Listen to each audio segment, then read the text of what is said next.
সেলাই মেশিনে সেলাই কাজ করি, তো সেখানে সেলাই করতে গেলে দেখা যায় যে অনেকখানি মানে অনেক দিনের সুতাটা কেটে যায়। তো সেটা কি জন্য কেটে যাচ্ছে সে মেনলি হচ্ছে আমিও যাই না। তো আমি আমার আন্দাজ থেকে বা আমি আমার মাথা থেকে একটা শুধু প্রবলেম বলতে পারি যে আমার মেন প্রবলেমটা কোথায় হয়েছিল। মেন প্রবলেমটা আমার হচ্ছে আমি একটা কি বলবো জর্জেটের জামা সেলাই করতে গেছিলাম। তো সেটার মধ্যে মোটামুটি স্টোনের কাজ বলেন বা পার্ল মোটামুটি অনেক কাজ ছিল। তো সেটা আমি সেলাই করতে গিয়ে আমার মেশিন থেকে আর কি নিডলটা অনেকভাবে ভেঙে যায়, 3-4 বার ভেঙে গেছে। আমি আবার নতুন লাগাই নিছি। তো যতই লাগাই তো এটা যতবার লাগাইছি লাগানোর পরও দেখি যে সেলাইটা হচ্ছে না। তো কি কারণে হচ্ছে না আমি দেখাচ্ছি আপনাদের সাথে। আমি দেখেন যতবার সেলাই করছি দেখি যে কোনো সেলাই হচ্ছেই না।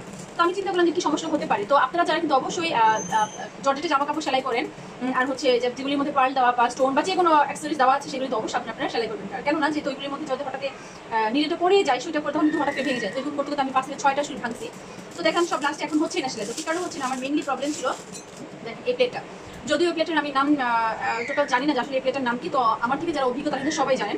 আর দেন হচ্ছে এই যে এটারও নাম সরি আমি জানি না কি। তো আমি টেলারের মধ্যে সরি দোকানে গিয়ে বলছি, তো ওনাকে বলেছে এই যে এটা মেন হচ্ছে এটার কারণে সুতাটা ওই যে বারবার সেলাই করার পরে যে নিডেলটা যে ভেঙে গেছে তখন এই যে দেখেন এই মাথাটা কিন্তু অনেক চোখা থাকে, অনেক শার্প থাকে। তো এইটা সম্ভবত ভেঙে গেছে, ভেঙে যাওয়ার কারণে একটা বারবার মানে সেলাই করার সময় আপ ডাউন করে তখন কিন্তু এটা কেটে যায়। এটাকে আমি কতটুকু লাগাতে পারছি বা হচ্ছে আমি একদম 100% শিওর ইনশাল্লাহ যে এটা অবশ্যই এটা। আর হচ্ছে এটা যদি চেঞ্জ করেন আপনারা কিন্তু অবশ্যই কিন্তু এটা একদম 100% কাজ করবে, যেহেতু আমি না।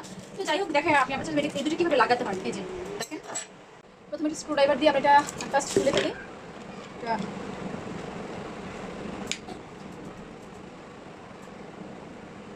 দেন হচ্ছে আমি এটা খুলে ফেলি।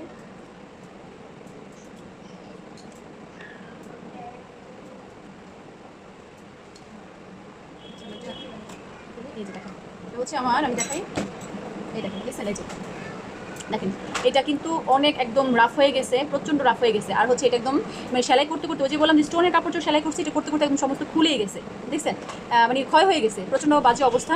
তো এখন আমি এটাকে টোটালি চেঞ্জ করবো। এই যে এটার নাম আমি জানি না, হচ্ছে আমি এটা করার আগে অবশ্যই একটু পরিষ্কার করি। এটা খুব ময়লা হয়ে গেছে।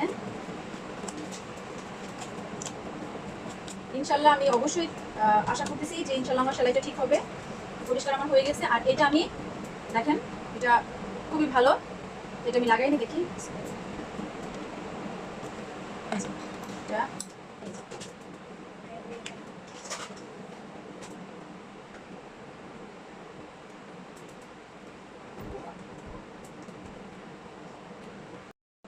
স্ক্রুটা ভালো করে লাগাইনি।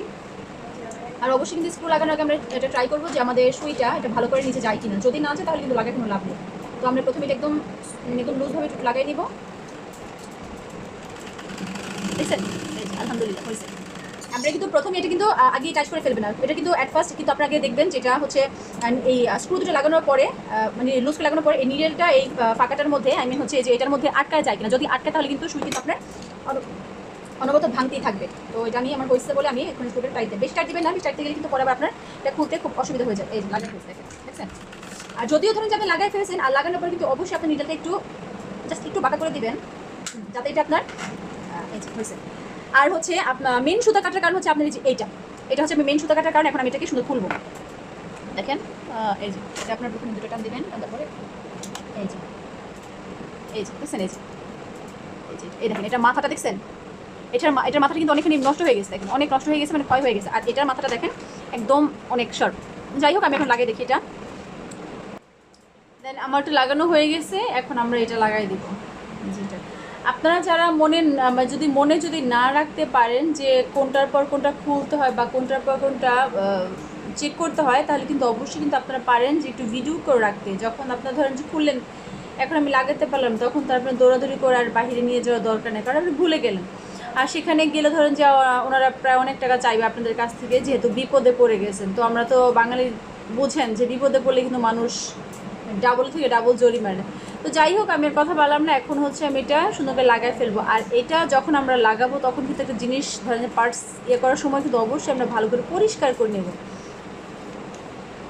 এই দেখেন ময়লা হয়েছিল, তা আমার উচিত ছিল এটা নিয়ে আসার। তো যাই হোক আমি আজকে ট্রাই করে দেখি। এই যে এটা একটু পরিষ্কার করে নিচ্ছি। এই যে দেখেন বুঝছেন আমার হয়ে গেছে লাগানো। এখন আমি এইটা লাগাই ফেলি। এটা আমার লাগানো হয়ে গেছে দেখছেন আলহামদুলিল্লাহ। এখন আমার মেশিনটা কিন্তু একদম টোটালি কিন্তু ফ্রি আছে। তো আমি এখন সেলাই করব, সেলাই করে দেখি যে আমার কতটুকু কাজ হইল।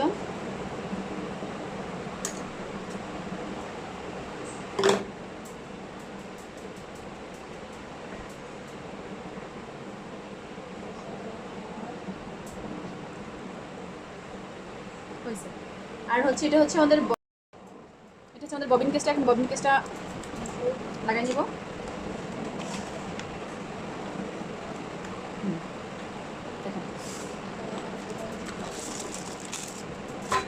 বিসমিল্লাহির রহমানির রহিম। আমার এখন সেলাইটা কেমন হয়, যদি ধরেন যে না হলো তাহলে তো যার কাছে নিয়ে তাকে গিয়ে ধরবো।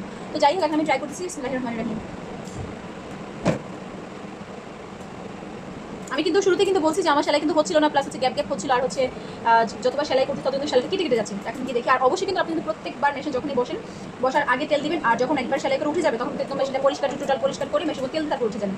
তাহলে তো অনেকক্ষণ গ্যাপ থাকার পরে আপনার মেশিনটা সুন্দর এবং সার্ভিস করবে।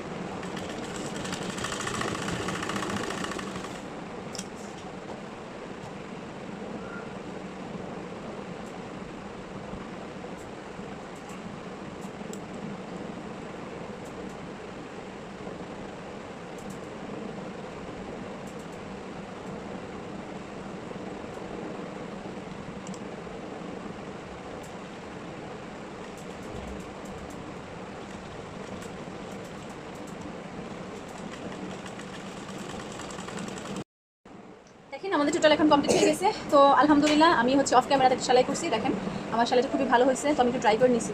তো এখন আপনার সাথে শেয়ার মানে সরি আপনার সাথে সামনে সেলাই করে দেখাচ্ছি যে আমার সেলাইটা আসলে কেমন হচ্ছে। দেখেন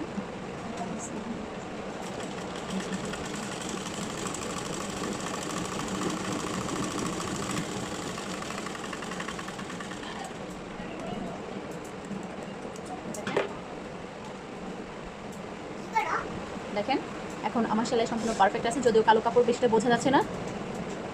অনেক সুন্দর। হ্যাঁ, তো আজকের মতো আমার একটা ভিডিও। তো সবাই অবশ্যই আমার চ্যানেলটাকে সাবস্ক্রাইব করে দেবেন, আর অবশ্যই লাইক কমেন্ট শেয়ার করবেন, আর কমেন্টস কিন্তু অবশ্যই বলবেন যে কার কতটুকু উপকার করতে পারলাম। তো আজকের জন্য আল্লাহ হাফেজ।